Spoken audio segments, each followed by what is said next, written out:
Total Money Makeover by Dave Ramsey. This book is meant to be a proven plan for financial fitness. It has sold over 3 million copies, and it's written by Dave Ramsey, host of the Dave Ramsey Show, which has over 4.5 million listeners every week. I want to get an elephant out of the room here for anyone who's been watching me for a while and knows how much I look up to Grant Cardone. Grant Cardone is really not a fan of a lot of Ramsey's philosophies. I mean, Grant has a very simplistic way of looking at things. Like, how can I reduce the complexity to zero? That people have compared his stubbornness, bravado, and grade A type personality to Donald Trump's. I agree with both of them, having listened to this book and many of Cardone's, one or two of which I'll be reviewing probably in the next couple months, at the rate I'm pumping out these videos. The beginning of this book explains the feeling of a rough financial situation that Ramsey experienced over 15 years ago, during which he had what he called too much month at the end of the money. He says the man in the mirror is who you're going to face during the Total Money Makeover. When something horrible happens, like you get fired or you decide you need to quit, you will need to see that person in the mirror and face the reality that you, until that moment, had been in denial of your gradual death, as a lack of what Ramsey calls financial fitness. A lie, or spending beyond one's means, is not a financial strategy. Well, at least one that works. He crushes some debt myths. Debt is so ingrained in our culture that most Americans can't imagine a car without a payment, a house without a mortgage, a student without a loan, and credit without a card. The 400 people on Forbes 400 were interviewed, and 75% of them said that the best way to build wealth is to become and stay debt-free. The difference between what Grant Cardone says and the shit that Dave Ramsey or Tony Robbins or Gary Vaynerchuk says is that Grant is not about building wealth. He's about multiplying it, and he thinks too big for the current good of his potential followers who would rather follow Dave more because they want to study successful people in general. My bias, and probably Grant's bias, is the difference between successful people and the most successful people. I get books like this to understand the in-between, but that's me. If I don't understand more of the in-betweens, let alone live them like I'm doing right now, how am I supposed to get any of those people to start thinking so much bigger? When it's obvious to everyone what the pros and cons are of not thinking in multi-level goals while viciously taking one step at a time toward those goals, I think Grant will truly get through to more people. Either that or he keeps doing what he's doing because he's very animalistic when it comes to reaching his. A lot of this book, The Total Money Makeover, is very concrete information. It's very factual. It's not another one of those money mindset books, although in my opinion those aren't entirely useless. This is actually informative. I drive 1,000 miles a week at the making of this video. The reason why is literally a long story. If I keep doing this, my car is gonna need to be replaced. One reason a lot of millionaires are millionaires today is that they never bought a car in payments. And this is just one example of so many that he gives in the book, only that apply to me. They just saved up and got a used car. Ramsey says that getting a credit card is not a good idea, and getting one for your teenagers is a great way to teach them to be financially irresponsible. And that's why teenagers are like the main target of companies who administer credit cards. He also talks about money myths, like how a retirement and or budget plan is something you don't have enough time to do, and how gold is a good investment, and how going bankrupt and starting over is just as easy as it seems, and how as soon as you do a will, you're just gonna die. Then he talks about peer pressure and the importance we place on winning the approval of others, and how much money we spend on that, and how it's really kinda just absurd. Then he explains how to save $1,000 fast, explaining to many people what's known as an emergency fund.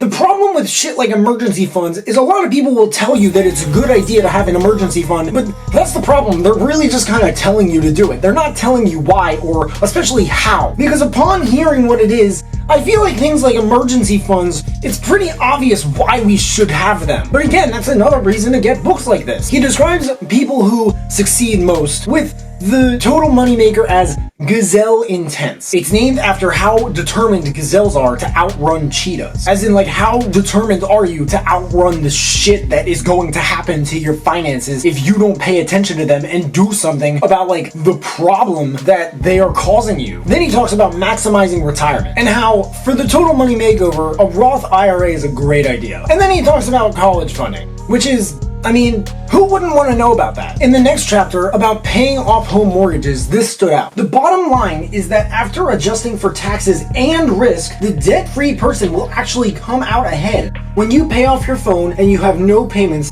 Try something. Sit down on your paid-for porch and take off your paid-for shoes. Now walk across your paid-for grass in the backyard.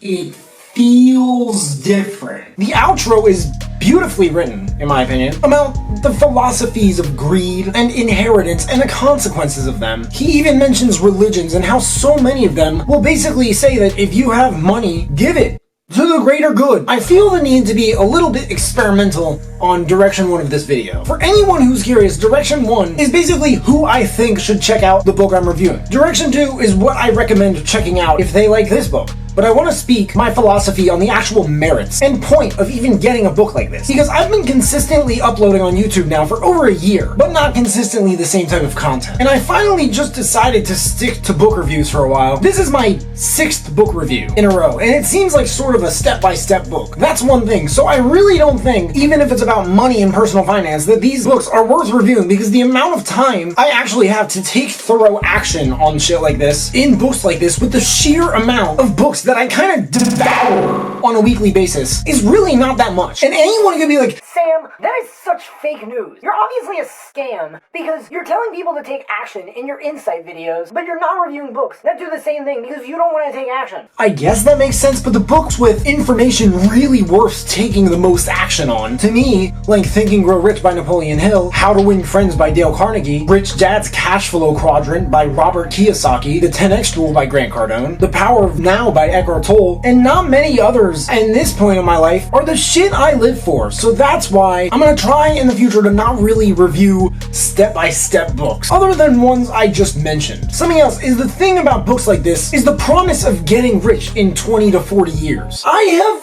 never ever met anyone ever who wanted to get rich in 20 to 40 years. Again, it's worth noting the value that you get out of books like this. No book about how to get rich in 20 to 40 years, because this is not the only one, believe me when I say that, is not gonna give you some solid financial advice about how to at least save money faster. I mean, there's an entire chapter called Save $1,000 Fast. So I think that no matter what book you get, whenever you get any book, as long as you're investing your money into your self-education, in my opinion, you're kind of just wasting it. Unless you're putting the education, the information itself, that's worth the most of your buck to use. This book primarily is for people who are in a horrifying financial crisis. I feel like most of Dave Ramsey's content is for people like that. I'm not that familiar with his content.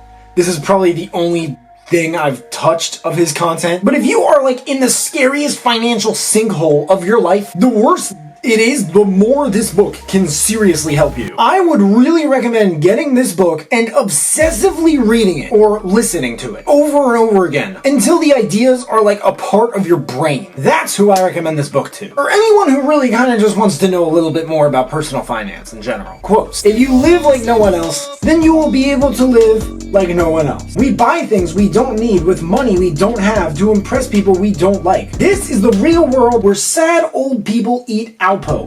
Alpo is dog food. It's not easy, it's just worth it. There are men who gain from their wealth only the fear of losing it. Direction 2. For some super personal finance insider shit, I think you would love Unshakable and Money Master the Game, both by Tony Robbins, who I sometimes like to call the Napoleon Hill of personal finance, and other times the Eminem of personal development. The Total Money Makeover by Dave Ramsey. There's a link to it in the description if you guys want to check it out and read the reviews. That and all of the other books I mentioned in this video, if you're interested in those too. If there are any other books you guys want me to check out and review, please let me know in the comments. If you checked out this book, what did you think? I want to spark some dialogue down there and get to know my audience, but hey, make sure to leave a like if you liked this video, subscribe if you haven't already, and if you could throw on that little bell to receive a notification every time I drop a new video, that will mean the world to me. Thank you guys so much for watching. You can find me everywhere, and I will see you then.